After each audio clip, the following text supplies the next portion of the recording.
Hello, I am Srishti of class 6. And I am Vishakha of class 8. We are the class student of Paramount Academy, Etawah. Our school is not just known as the normal school, it is an extraordinary place where we learn, grow and prepare for future. Strong focus on academic. We get the best learning experience guided by well qualified and dedicated teachers. Apart from study, our school encourages in sport and multiple extra classes, curricular activities. School that nurture talent and promote overall development of a child. Come and join us the Paramount Academy, Govindanagar Hari Muj, Etawah.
आमने सामने की भुजाएं होती हैं वो बराबर होती है।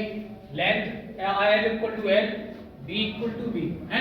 रेक्टेंगल का एरिया बराबर हो लेंथ इनटू ब्रीथ, और इसका पेरीमीटर बराबर होता है, पेरीमीटर बराबर होता है बेटा 2l प्लस b, मतलब का है 2 कोष्टक लंबाई प्लस चौड़ाई।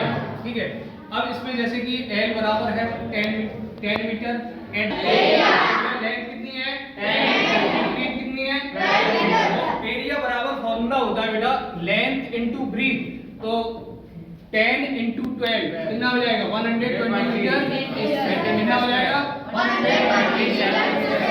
ठीक है,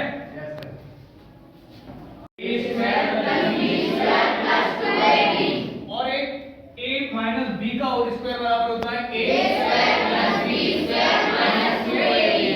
क्या होता है बेटा a square plus b square minus 2ab, और a प्लस b का होल स्क्वायर बराबर a square plus b square plus 2ab। ठीक है, तो आप सभी का स्वागत है। और इस समय मैं हूँ इटावा में। इटावा का एक संस्थान है पैरामाउंट एकेडमी, जो कि गोविंद नगर नंगला हरी मूंज में स्थित है। हमारे साथ बात करने के लिए उपस्थित है यहाँ से प्रबंधक महोदय।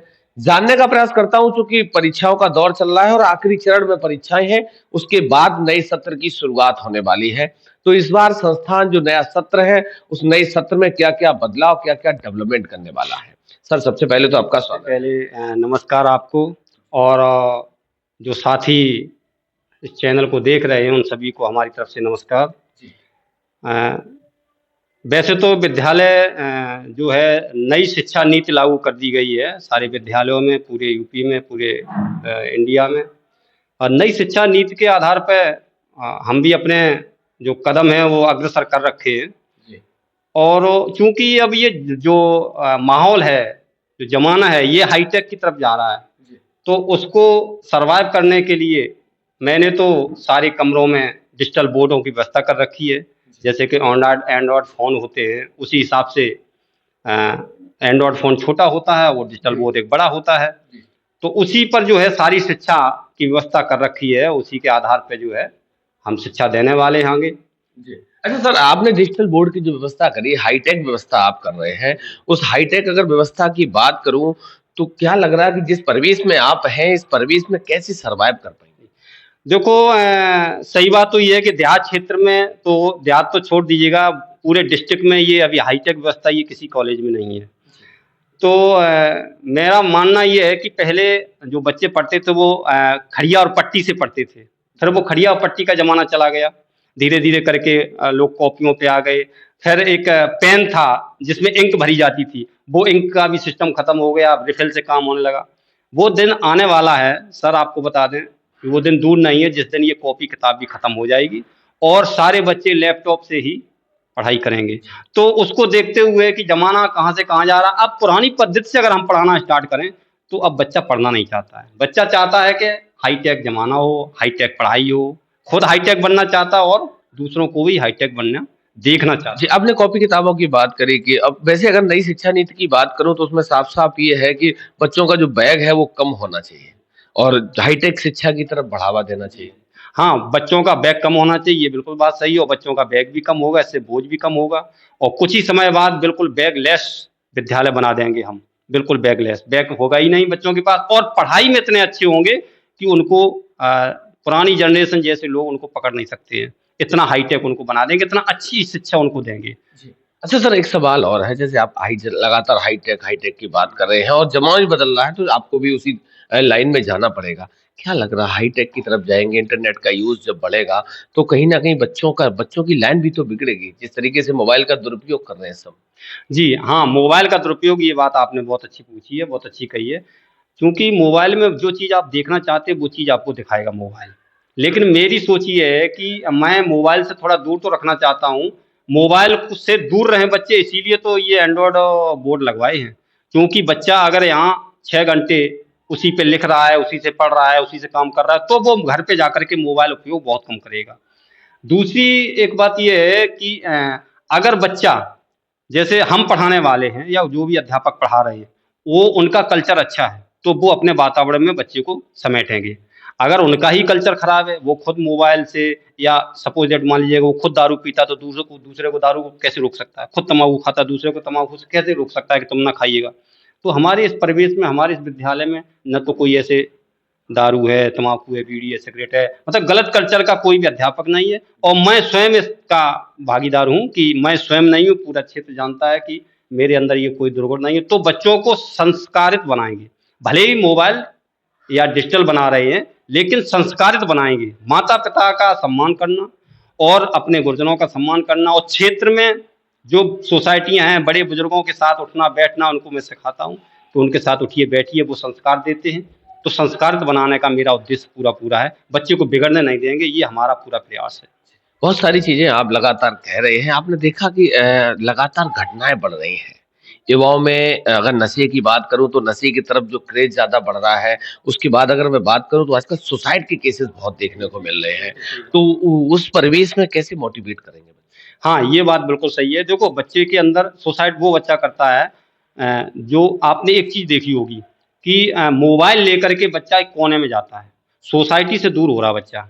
बच्चे पहले क्या होते थे, लोग एकत्रित होकर के बैठते थे। अब क्या है कि बच्चा बिल्कुल अलग हो रहा है। अगर उसके वो डिप्रेशन में है, कोई बात उसके दिमाग में है, तो वो किसी से कह नहीं रहा है, किसी से बोल नहीं रहा है। वो अपने आप को ख़त्म करने की कोशिश कर रहा है। जब ये समाज में जोड़ने का हम काम कर देंगे, जो बच्चा अलग भाग रहा है, वो हमारे साथ जुड़ेगा, तो अगर उसको कोई समस्या होगी, कोई परेशानी होगी, तो वो हमसे रूबरू करेगा। और जब बच्चा डिप्रेशन में नहीं जाएगा या कोई भी व्यक्ति भी डिप्रेशन में नहीं आएगा, बच्चा छोड़ दीजिएगा, बड़ा-बूढ़ा भी कोई होगा, डिप्रेशन में नहीं आएगा, तो ऐसी घटनाओं को अंजाम नहीं देगा। मेरी कोशिश पूरी है कि लोगों को समाज में जोड़ा जाए, ना कि समाज से दूर हों। अधिकांश चीज़ें ये हो गई हैं कि लोग समाज से दूर हो रहे हैं। तो मेरा पूरा ये उद्देश्य है कि मैं समाज में बच्चों को भी जोड़ूँगा और बड़े बुजुर्गों को भी समाज में जोड़ूँगा। उनसे एक यही सोच हमारी है कि अगर जुड़े रहेंगे एक-दूसरे से, बातचीत करते रहेंगे, तो ऐसी घटनाओं को अंजाम बच्चे नहीं दे पाएँगे किसी भी हालत में। सर 1 अप्रैल है, लगभग 1 हफ्ते का समय रह गया है और क्या-क्या डेवलपमेंट रहेंगे? अब वो सारा जो उद्देश्य है वो शिक्षा और शिक्षा के साथ साथ उनका जो संस्कार है उस पर डेवलपमेंट पूरा है। हमारे कोशिश ये है कि जो अगले आने वाले जो अप्रैल है, मैंने नीट और जेई, ये एक अहम कदम आपको बता दें, नीट और जेई की मैंने जो है रजिस्ट्रेशन करा रखा है पैरामाउंट कोटा क्लासेस के नाम से। ये 1 तारीख से स्टार्ट हो जाएगी। इस क्षेत्र में मेरा उद्देश्य है कि कम से कम 1000 से ऊपर इंजीनियर और डॉक्टर कम से कम बना करके 2-4 साल में, 4-6 साल में, जब तक हमारी उम्र है, जब तक काम करने की क्षमता है, तब तक ये बना करके निकाल दें। और आपके माध्यम से मैं रिक्वेस्ट करूंगा जो भी लोग हमारी इस वीडियो को देख रहे हैं, जो देखें, कि ज़्यादा से ज़्यादा अपने बच्चों पे ध्यान दें, उनकी पढ़ाई लिखाई पे ध्यान दें और कोशिश ये करें कि हमसे जुड़ें। कम से कम बच्चे पढ़ाओ न पढ़ाओ वो बात अलग है, लेकिन जुड़ो, हमारी बात को सुने। तो हो सकता है कि आपका बच्चा होनहार हो, पढ़ने योग्य हो और उसको शिक्षा न मिल पा रही हो सकता है हमारे पास आने से उसको शिक्षा मिल जाए। तो एक ये नया विकल्प मैंने डाला है, पैरामाउंट कोटा क्लासेस के नाम से डाला है।